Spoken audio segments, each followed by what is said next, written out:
Seperti janji saya pada video sebelumnya, kita hari ini akan mengenal lebih dalam tentang komponen-komponen di dalam sistem pneumatik.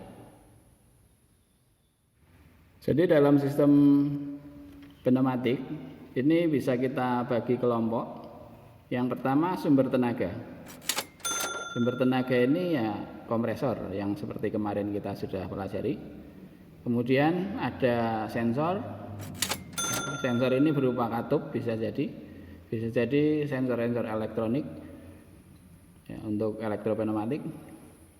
Nah, sensor ini akan menggerakkan controller atau prosesor, bisa berupa katup logic, PLC, relay dan seterusnya ya.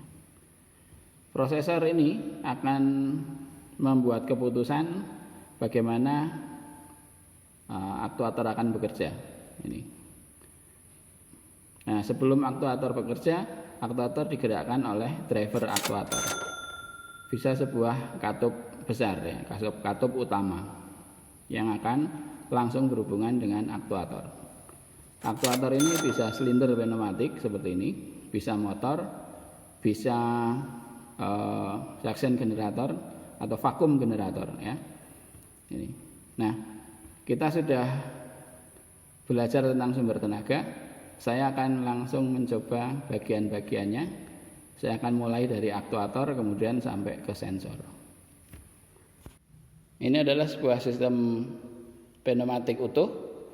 Dari kita sudah sebutkan bagian-bagiannya. Yang pertama sumber tenaga, ini dari kompresor. Ini saya anggap ini sumber tenaga. Sudah kelompok sumber tenaga. Ini. Kemudian sensor, ini ada sensor warna, ada sensor proximity, ya. Ada atau tidak? Ini kebetulan yang di sini ada banyak sekali sensor.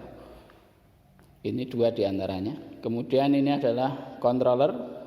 Controller ini adalah yang memikir bagaimana aktuator ini bekerja. Ini akan memerintahkan valve. Valve ini yang akan menghidupkan silinder. Jadi ini adalah driver aktuator, ya, driver. Bentuknya katup. Katup untuk mengendalikan bagaimana driver silinder ini maju atau mundur.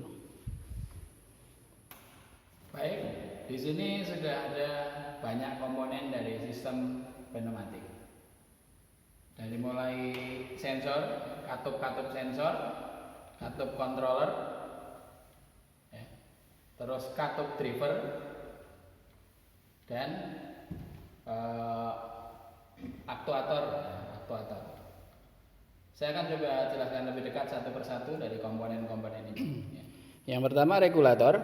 Ini adalah sumber tenaga ya, yang kita kontrol, ini setupnya, dan ini adalah mengatur berapa tekanan udara yang bisa lewat ke sana, dan regulator sudah ada filter, ada lubrikator.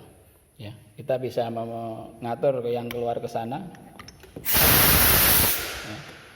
Nah, ini tekanan udara ini akan dikontrol oleh ini ada banyak sekali katup manual. Jadi katup yang digerakkan menggunakan tenaga manusia. Ya. Ini tekan juga. Ini ditekan juga ya. Terus di atasnya ada banyak katup. Ini ada katup one way flow control. Jadi katup yang bisa dilewati hanya dari satu sisi saja, dari sini saja atau dari sini saja. Kalau dari gambarnya ini adalah dari sini. Ya, nanti kita bicara itu. Ini ada meter atau indikator, manometer ya. Ada two pressure valve. Nah, ini semuanya adalah katup-katup kontrol. Ini adalah katup utama yang tadi kita sebut sebagai driver dari aktuator. Ini aktuator. Ya. Di sini ada limit switch yang katup juga. Ini kalau kena dia on gitu ya. Ini ada silinder juga. Nah, sekarang kita akan lebih jauh mengenai silinder pneumatik. Yes! Ada dua jenis silinder pneumatik. Kalau lihat gambarnya, di sini ada pegas. Sedangkan yang ini tidak. Ini lubangnya tetap 2. Ini dan ini ya. Sehingga kalau ini kita kasih tekanan udara maka dia akan maju. Kalau tekanan udaranya dibuang, dia akan mundur sendiri oleh karena pegas tadi. Beda dengan yang ini. Ini tanpa pegas. Kalau tidak ada pegas, berarti karena kita kasih angin dia akan maju. Dia majunya bebas. Nah, seperti itu. Kalau anginnya dilepas, maka dia akan tetap di sana. Lah untuk mundur, dia harus kasih tekanan udara, dia akan mundur sendiri. Beda dengan yang tadi ya, yang ada pegasnya. Kalau ini dikasih tekanan, dia akan maju sana. Nanti kalau tidak ada, dia akan mundur sendiri. Ini pegasnya sangat kuat ini. Kita coba ya. Kita sambungkan dulu udaranya. Ini kita kontrol menggunakan katup manual sehingga anginnya bisa kita setel begitu ya. Kita sambungkan kita akan coba ke silinder-silinder tadi. Silinder yang ada pegasnya yang bisa balik sendiri itu disebut atau single acting. Yang ini kita sebut double acting. Jadi ada 2 silinder ya, single acting dan double acting. Single acting yang ada pegasnya, double acting yang tidak ada pegasnya. Kita coba. Baik, ini saya sudah siapkan. Jadi dari regulator kita masukkan ke katup kontrol untuk bisa memudahkan mengoperasikan. Kita buka anginnya. Ada bocor sedikit. Kita coba untuk, jadi ini kalau kita angin ini bisa keluar dengan ini. Nah, kita tutup seperti itu. Kita coba untuk yang mana dulu ya? Yang ini double acting dulu. Ini posisinya sedang mundur. Jadi kalau kita kasih angin di sini, ya, kita buka anginnya, maka dia akan maju.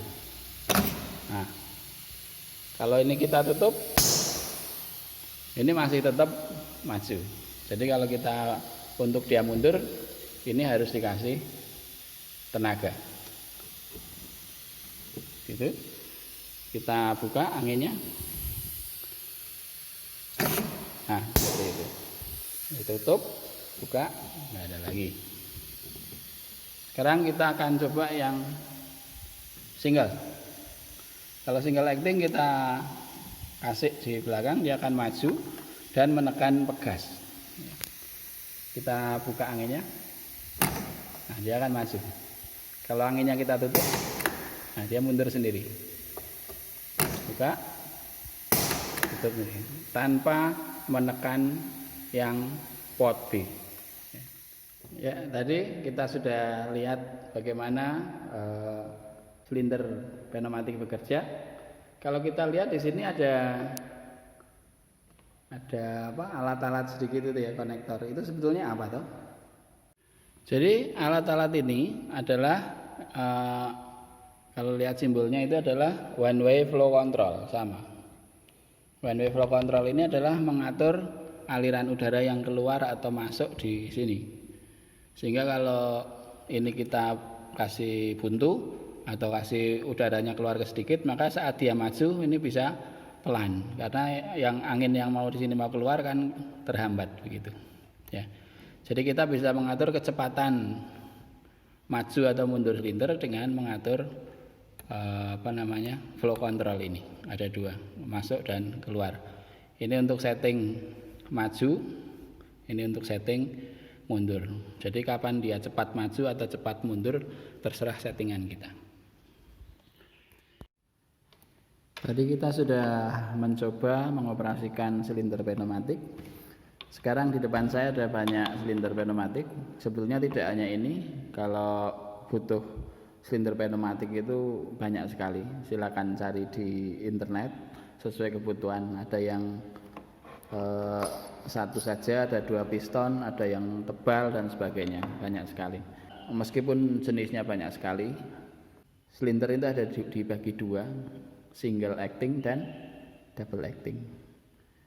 Kalau yang double acting itu baik maju maupun mundurnya harus dikontrol pakai angin ya, seperti ini ya. Maju mundur, dia nggak bisa balik sendiri. Cirinya seperti itu yang double acting. Untuk yang single cirinya itu di dalamnya kan ada pegas untuk pembalik sendiri. Ini harus dia akan kembali dengan sendirinya karena di dalamnya ada pegas. Nah, saya akan tunjukkan spesifikasi dari sebuah silinder. Saya akan memberikan yang umum saja. Tadi yang pertama, kalian harus memilih dulu single atau double. Nah, setelah itu kalian cari kebutuhannya, berapa jarak yang bisa ditempuh oleh silinder itu. Ya. Jadi ini. Nah, ini jarak ini disebut displacement atau ya gerak langkahnya gitu ya. Nah, ini. Ada yang langkahnya panjang, ada yang pendek, ya sesuai kebutuhan. Pabrik menyediakan banyak jenis. Kemudian yang kedua, kemampuan dia untuk menerima tekanan. Setiap pasti ada berapa kapasitasnya. Ini maksimal 10 bar.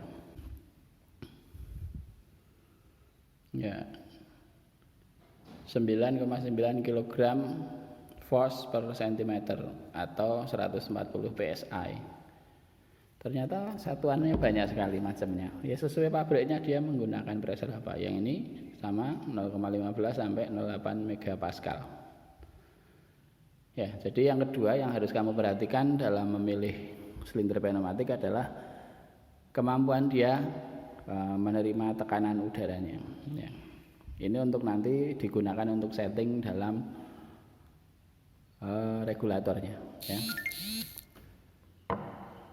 Demikian. Kemudian yang ketiga yang tidak kalah penting adalah diameter dari tabungnya ini. Ada yang kecil seperti ini, ada yang lebih kecil lagi, ada yang besar, dan ya sesuai dengan kebutuhan. Kaitannya apa? Kaitannya dengan kemampuan dia atau tenaga yang bisa dihasilkan. Ya.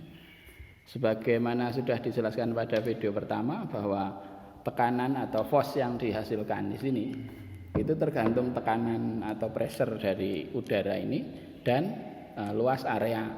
Luas area ini diwakili oleh diameter silinder.